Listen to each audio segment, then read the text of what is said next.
Usa ka tingog, usa ka katawhan.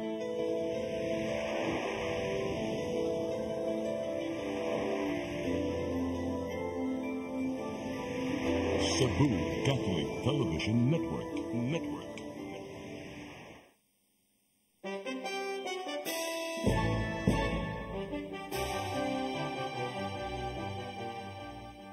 Ano ba ang masayang lipunan? Ano?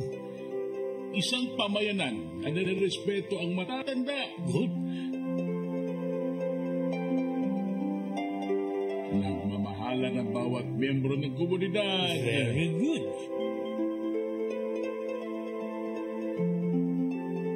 Umiiral ang hustisya. Excellent.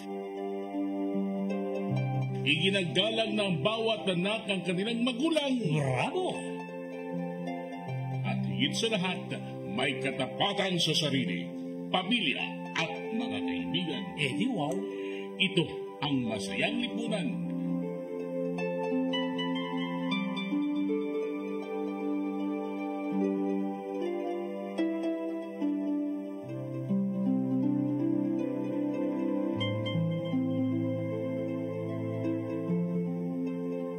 Ngayon, ganito ba ang Pilipinas? No comment. Paano natin tuturuan ng kabataan na irespeto ang matanda kung mismong mga uugod-ugod na politikong matatanda na, ang karamihan maling halimbawa? Walang pinagkatandaan. Paano magmamahalan ng bawat kasapi ng komunidad kung umiiwas sa mga inosente sa mga may utak kriminal dahil lulong sa droga? Walwal. Oo, masarap mahalin at igalang ang mga magulang. Ngunit karamihan sa kabataan ngayon ay lumaki hindi sa piling ng magulang.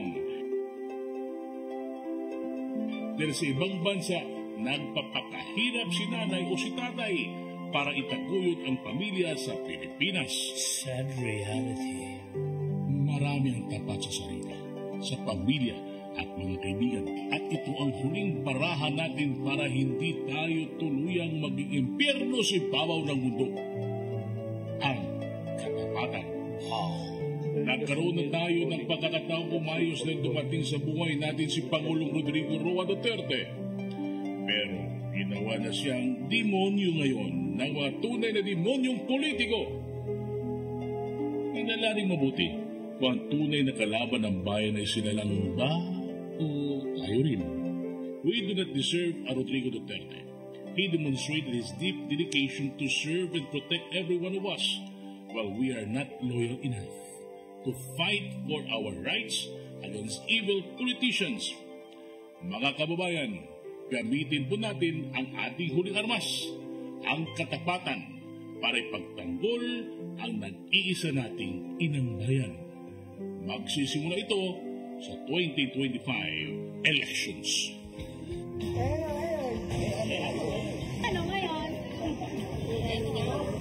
Ano ngayon? Ano ngayon?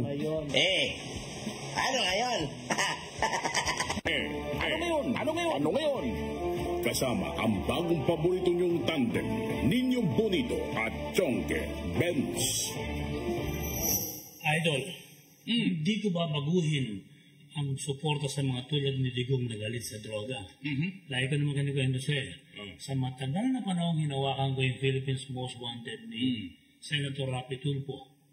90% ng mga kasong hinawakan namin drug-related talaga. Nakikwento mo nga, until now nasa dibdib at utang ko pa rin ng awat, imbal na sinapit ng mga naging biktima na ito. Kaya tama ang misyon ni PRRD, mahinto ang illegal drugs sa Pilipinas. Yung nagde-demonize sa kanya ngayon, ano ang kanilang misyon? Consumption. Gabi-gabi dadalhin sa impyerno. Don't Chonke Benz, galit na ang matitindong pulis kay General Marbel. Tulog mo? Buisit yun. Dahil nabigyan ng katwiran ang sindikato ng droga. Alam natin, perwisyo rito sa lugar Alam mo natin. yung ninja pass yung galit sa kanya, hindi lang dito ng pulis eh. Ano?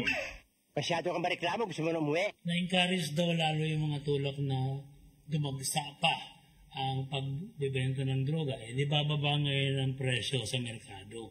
apektado sila sa tinatawag na law of supply and Tulog ko, demand. ho. Parang nasa stock market ka. Bad business and in the cups yan. More supply, low income. Correct. Meron pang isang industry na affected, ha? Masama sa bata yan. Yung gumagawa ng tawas. I understand. Wala nag-order sa kanila para ihalo ng pusher ang tawas sa sabo. Aroy! Sa lahat ng galit naman, ito yung galit na may katuwiran. Si General Orlando De Leon. I-report na natin sa pulis. I will quote retired the EFP General De Leon. Patungkol kay Senador Risa Hontiveros. Okay? Masama ugali. This girl doesn't know or has no idea Si Risa ay musmos at mangmang. about the concept of taking full responsibility. Madam Senator, Ikaw nang babalik, ha? taking full responsibility is function of leadership. Aling Senadora, ang ginawa po ni Digong ay full responsibility at ikaw po ay just taking fullest responsibility. According to political analyst Wow. Malutikia, Alright? Pabigat the yan. philosophical standpoint of Senator Risa is panig sa mga kriminal. Alright. Ituloy natin ang sabi ni General De Leon. Leaders like FPRRD's kind knows and accept that whatever his men or organization does or failed to do, Pambira makakita ng ganyan. Ang mga sumusunod lamang sa utos, mabuhay man o matigok sa laban, falls flatly upon his shoulders alone. Marami nang nakakaalam niya. mananagot ay si PRRD lamang. Siya lang mag-isa. Kaya sa ngayon, pinagkakaisa na siya. Ang babait niyo. Madam Senator, where does your idea of criminal liability fall under this concept? Aling Senadora, ang taong nabubuhay na may utak kriminal sa krimen na mamatay. FPRRD doesn't talk to nor has the patience for idiots. Ayaw ni Digong ng tangingot. Better yet try being a barangay chairman in a drug-infested community. Tumakbo kang barangay kapitan. Total, tapos na ang political career mo sa nasyonal. Before you should even argue about leadership principles, Maski ako mahirap, may prinsipyo ako. Hindi naman leadership principles ang pinaglalaban niya eh. anong pinaglalaban niya? Leadership ng komunista. Ha? Ang luma ng principles na yan. Luma talaga. Kulit mo. Ano ang ginawa ng ERTA sa lumang principles ni Lenin? Ano? Leninist na. Ano ang resulta sa sumasakay pa rin sa lumang principles ni Mao? Huwa! Nagiging political halimaw. Ano ng gaya ni General De Leon sa mga supporters ni Marx? No. Nagiging Marxman. Maging target ng militar ka, sindak-sindak. Idol Bonito, dati alam mo, kapag ka merong mga utang na dugo sa bayan, iniligpit ka agad ng Alex Bongkayaw Brigade. ABB. Kaya ngayon, ang dahil mga politikong may utang sa bayan, utang na naman. Utang na naman sa bayan. Huwag mo muna pagsasabi. Saan nakatira ang mga congressman na sobrang buhaya sa pagkaganin? Nasa House of Reptilestatives. Oy, nagda-damage control sila si Representative Daniel Fernandez, matapos mamulgar ang maitim nilang balak ni Representative Benny Abante, na hindi ng pulis si Digong sa drug war. Sorry, my friend. No amount of damage control can control your damage. Sungit na, pangit pa. Ngayon pa lang, congratulations na kay Sol Aragones at sa anak ni ER. Oy! Natatakbong Vice Governor ng Laguna. Siguradong malalaglag si Dan. Idol, nag-resign daw muna sa Quad Committee. Quad? Na Representative Benny Abante at Representative Dan Fernandez. Doon nga ako nagagalit eh. Bakit? Kung kailan papalubog na ang bangka ng Quad, bigla silang tumalon. Easy. Ito ang statement ni Dan. We will be trying to relieve temporarily our chairmanship We will take a temporary leave of absence as chairman of Quad Committee in order to discuss this in a transparent and impartial and honest investigation on this matter. for the committee to conduct an honest, transparent and impartial investigation on the allegations tossed against us. Because this pertains to the integrity of this Quadcom. The issue might jeopardize the integrity of Quadcom. We don't want that this Quadcom be deluged with so many bad comments. We don't want the issue to become the catalyst for public outcry not beneficial to the Quadcom. Bad comments about what Representative Abante and this representation. Due to the negative comments Representative Abante and these representations are facing. Idol, bakit parang yung binabasa ko? Paliko-liko. Parang karabang English. Oh. Pag tinatranslate ko, dumiretso ang tunog. Parang driver lang yan. Hindi ka pa pwede lumiko sa bus lane. Ba't parang ayaw mo? Hindi ka lang sa linya mo. Parang plate number 7 sa ang Senate. Natumbok mo Ginamit ng kamag-anak ng senador. Eksakto! Pekay na ang ginamit, lumabag pa sa batas trapiko. Pakinggan natin si Manong Ted Pilot. Sino ba may-ari nito? Hindi ba mga gatsyalian ang mga may-ari nitong sasakyan na ito? Magugas ako ng kamay. Tinanong po natin, Sir Ted, at tinanong din po ang mga kapatid po natin sa media. Ang sagot nga po ng abogado, public record naman daw po yung mga stockholders and we can request the GIS po sa SEC. Ang sinasabi po nilang dahilan, privacy daw po. So parang medyo attorney inconsistent kung public record ito and then you will invoke privacy. Napakasimpleng sagutin lang naman, di ba? Kung sakasakali, di ba, attorney? Meron po tayong hearing dahil pagsasubmitin po natin sila ng mga dokumento at pagpapaliwan natin po. Ba't yung bang plaka, sinurrender nila? Gusto mo bigyan kita may isa pa ako So, Manong Ted. Okay. So, ito pong plakang ito, ano ba nakalagay doon? At saan daw nila kinuha yun? Yung nakalagay po doon, 7, 19th Congress, tapos 2022 to -2025. Tinanong din po natin yan, saan po kinuha. Ang sagot lang po nung driver, hindi daw po niya alam. Ang sagot naman daw po ni Mr. Oman, yung director, they are conducting an internal investigation daw po regarding that plate. Yung driver, maaring di niya alam, no? Kasi driver siya. Sino naman kaya nagtornilyo nun doon, no? At sino nag-utos nun na ikabit yon? Kung ako ang boss mo, sisisantiin kita. Nag-issue pa rin tayo ng showcase po para po formal na ipaliwanag po nila why they should not, on the part of the company, why they should not be held liable for imitation and false representation under 4136. At para naman po doon sa driver, why he should not be cited to be improper person to operate a motor vehicle. At sinuspindi rin po natin ang lisensya ng driver in the pending investigation po. Nagdadalamhati ako.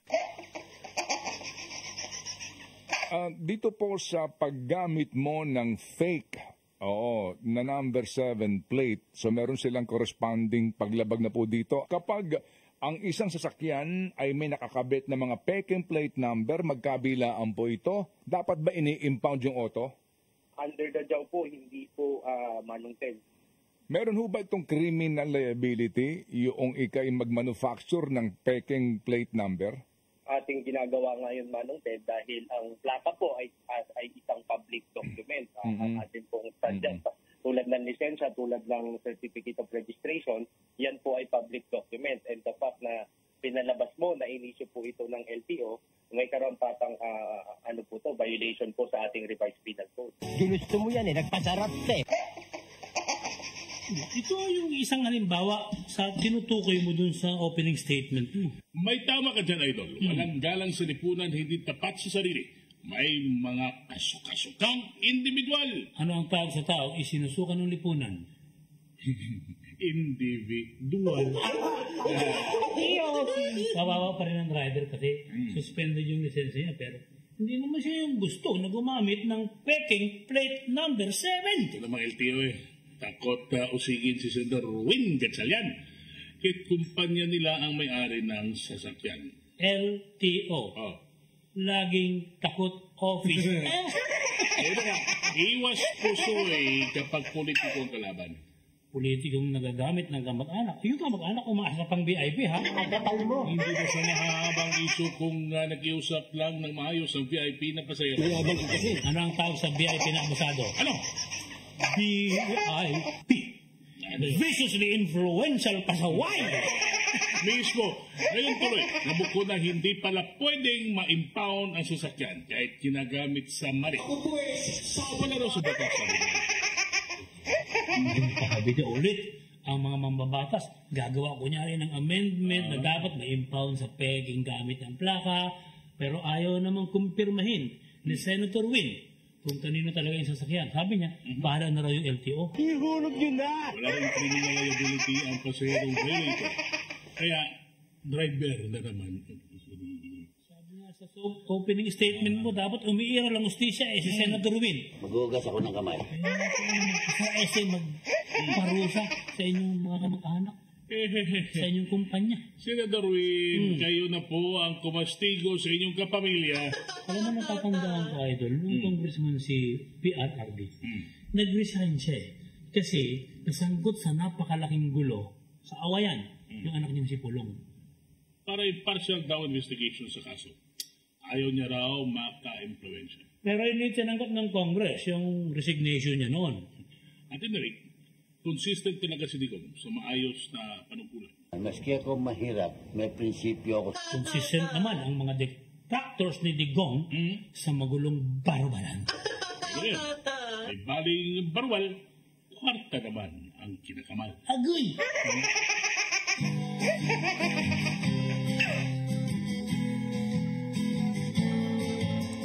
Ang plate number ng Senate sa iba'y pinagamit.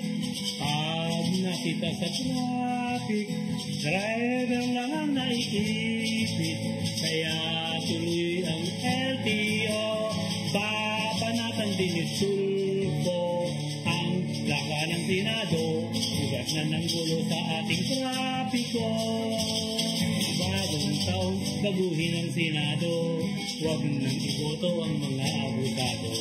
Tayo'y magsikap upang maligwak ang mga kurap. Ang plate number ng leaders, simbolo ng kayabangan. At magbuhat ngayon, huwag nang iboboto ang mayayabang. At magbuhat ngayon, huwag nang iboboto ang mga kawatan. Ano ngayon?